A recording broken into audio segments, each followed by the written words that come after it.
തോണ്ട് ഇവിടെ. ദോണ്ട് അവിടെ. അയ്യോ നീരുണ്ടല്ലേ. ഒറ്റ വീക്ക് വെച്ച് തന്നാണ്ടല്ലോ. ഇതൊക്കെ നിനക്ക് അവനെ വിളിച്ച് ചോദിച്ചൂടെ? അങ്ങോട്ട് ചെന്നാ മതി. പാട്ട് മത്സരത്തിൽ തോറ്റേന്റെ ദേഷ്യത്തിൽ ഇരിക്കുമ്പം ആർട്സ് ക്ലബ് ഉദ്ഘാടനത്തിന് പൂ വേണമെന്ന് പറഞ്ഞോട്ട് ചെന്നാലേ ആ കീരി എന്നെ കടിച്ച് തിന്നും. അവനെ ഇടിച്ച് താഴ്ത്തിയുള്ള നിന്റെ സംസാരം അല്പം കൂടുന്നുണ്ട്. എന്നായാലും അപ്പുകുട്ടിനെ അനുസരിക്കേണ്ട പെണ്ണാ നീ, അത് മറക്കണ്ട. കല്യാണം കഴിയുമ്പോ അനുസരിച്ചാ പോരെ. ഇപ്പഴേ അടിമ വേണ്ട കാര്യമൊന്നുമില്ലല്ലോ. മുൻശുണ്ടിയും കുറച്ച് അസൂയയും നല്ല വിവരക്കേടും ഉണ്ടെന്നേ ഉള്ളൂ. അവൻ പാവാ. ഓരോ കാര്യത്തിലും നീ എന്നെ വിളിക്കുന്നതല്ല അവന് ദേഷ്യം. അശോകേട്ടന് വയ്യെങ്കിൽ ഇത് പറഞ്ഞാ മതി.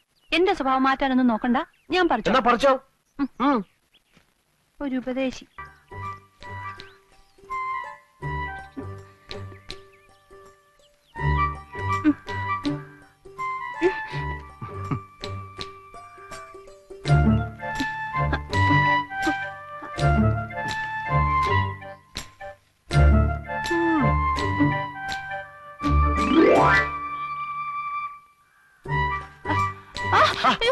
അശോക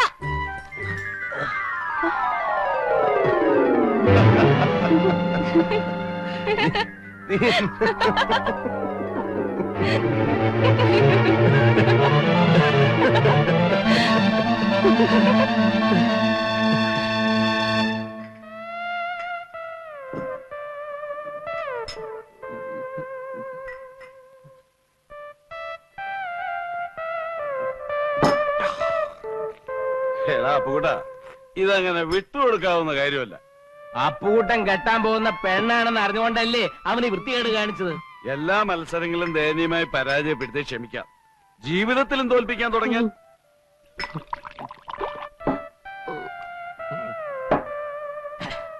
അപ്പുകുട്ടന്റെ ജീവിതം തൊലച്ചിട്ടേ നേപ്പാളിലോട്ട് കടക്കാനുള്ള പ്ലാനാ.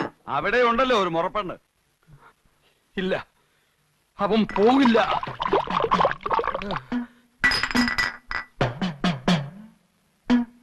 ഫ്ലൈറ്റിൽ കയറാനുള്ള ശേഷി ഉണ്ടെങ്കിലേ അവൻ പോകൂ.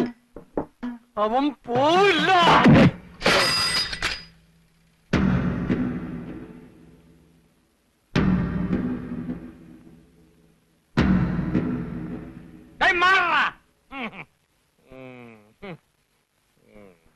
എടാ അപ്പുകുട്ട, നീ എന്ത് പിടിച്ചില്ലേ? നീ എന്നെ ഒതുക്കിയിട്ട് നാട് വിടാൻ തീരുമാനിച്ചു അല്ലേ? പോകുന്നതിന് മുമ്പ് നിനക്ക് എന്റെ വകയായിട്ടൊരു ചെറിയ പാരിതോഷികം തരാം. സൈക്കിൾ പോടാ ശില്പ, അടിച്ചവന് 2 കാലുകൾ ഓടിക്കടാ. പിന്നെ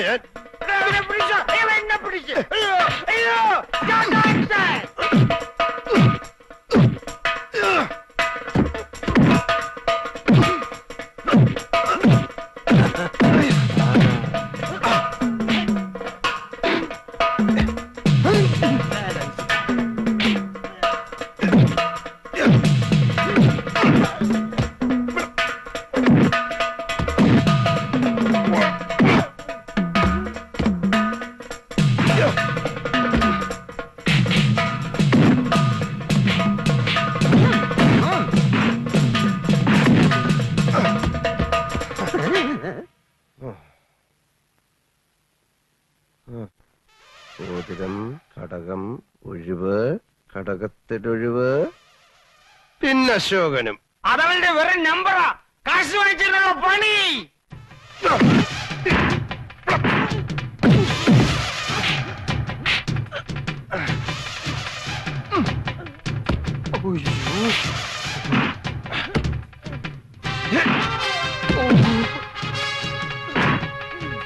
എന്റെ കാശ് പോയോ?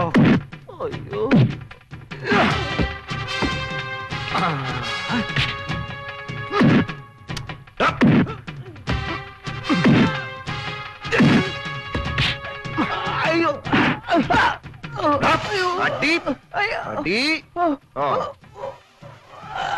ഓടിക്കോടാ.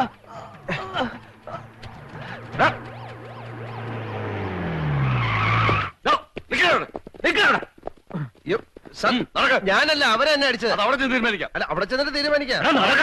അല്ല, അത് അവിടെ ചെന്നിട്ട് തീരുമാനിക്കാന്നല്ലേ പറഞ്ഞോളൂ.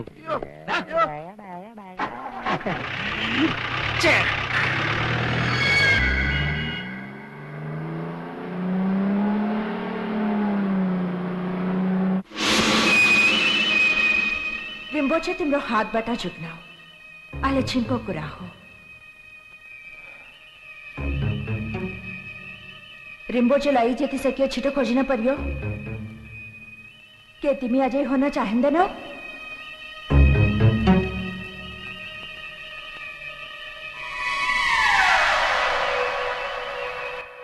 तिमीले काम गर्न सक्छौ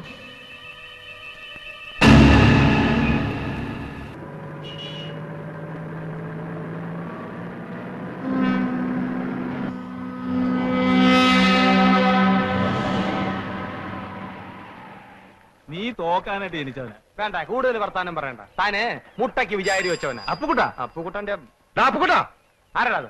അയ്യോ അവിടെ നിൽക്കാ. നീ എങ്ങോട്ടാ? ഞാൻ ഇപ്പൊ വരാം. ഒരു അർജന്റ് കാര്യമുണ്ട്. എടാ അപ്പുകുട്ടാ. ദേ, ദേ.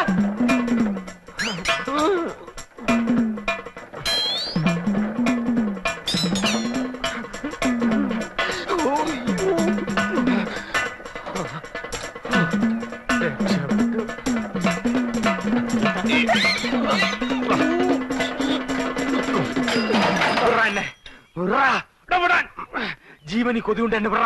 നീ എന്തിനാ ഓടിയത്? നീ എന്തിനാ ഓടിച്ചേ? എടാ ഞാൻ യാത്ര പറയാൻ വിളിച്ചതല്ലേ. ആഹാ, അത് ശരി. നമ്മൾ രണ്ടുപേരും കൂടെ ഒരു സ്ഥലത്ത് നിൽക്കുന്നതാണല്ലോ പ്രശ്നം. അതുകൊണ്ട് ഞാൻ പോയേക്കാം. അരച്ചു മൂട്ടി അപ്പുകുട്ടനെ തോപ്പിക്കാൻ തൈപ്പറമ്പിൽ അശോകമേനോന് കഴിയില്ല എന്ന് നീ ഇപ്പൊ മനസ്സിലാക്കിയില്ലേ? എന്നാലും നീ എന്നെ ആള് വിട്ട് അടുപ്പിക്കുന്ന സ്വപ്നത്തിൽ പോലും ഞാൻ വിചാരിച്ചില്ല. ഒരടവും ഫലിക്കാതെ വരുമ്പോ പൂഴിക്കടകൻ നീ കേട്ടിട്ടുണ്ടോ? അവസാനം ഞാൻ അവനെ ഇറക്കി. അല്ല കേസ് കഴിയാതെ നിനക്ക് പോവാൻ പറ്റൂലല്ലോ. പോലീസുകാർ നേപ്പാളി വന്ന് നിന്നെ പൊക്കും. അങ്ങനെ സംഭവിച്ചാൽ അതെന്റെ വിധിയാണെന്ന് ഞാൻ കരുതും. നീ സെൻട്രൽ ജയിലിലേക്ക് ഒരു വാഗ്ദാനം വേണ്ട. ഞാൻ കാരണം എന്റെ അച്ഛൻ പലരുടെ മുമ്പിൽ നാണം കെട്ടു. നാണം കിടണം. അയാൾ ഇനിയും നാണം ഇനി കെടും. അദ്ദേഹത്തെ പ്രയാസപ്പെടുത്താൻ എനിക്ക് വയ്യ. അതുകൊണ്ട് ഞാൻ പോവാന്ന് തീരുമാനിച്ചു. നന്നായി. അടുത്ത ആഴ്ച ഞാൻ പോകും. ആ പൊക്കോ. അതിനു മുമ്പ് നിന്നെ കണ്ട് യാത്ര പറയാൻ പറ്റില്ല. വേണ്ട. അതുകൊണ്ടാ ആ. നിന്നെ ഇപ്പൊ കണ്ട് യാത്ര ചോദിക്കാന്ന് വെച്ചത്. ആ വാ ഞാൻ പൊക്കോ. പോകാം.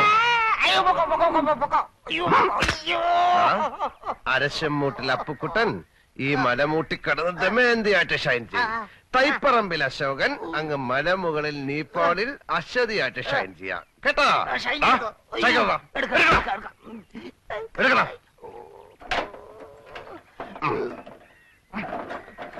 പൊക്കോ.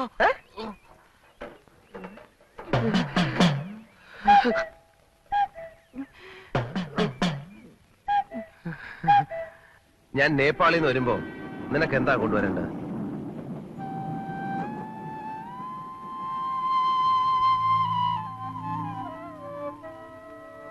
ഗൂർഖയുടെ വേഷം നിനക്ക് നന്നായിട്ട് ചേരും. അത് മതിയോ?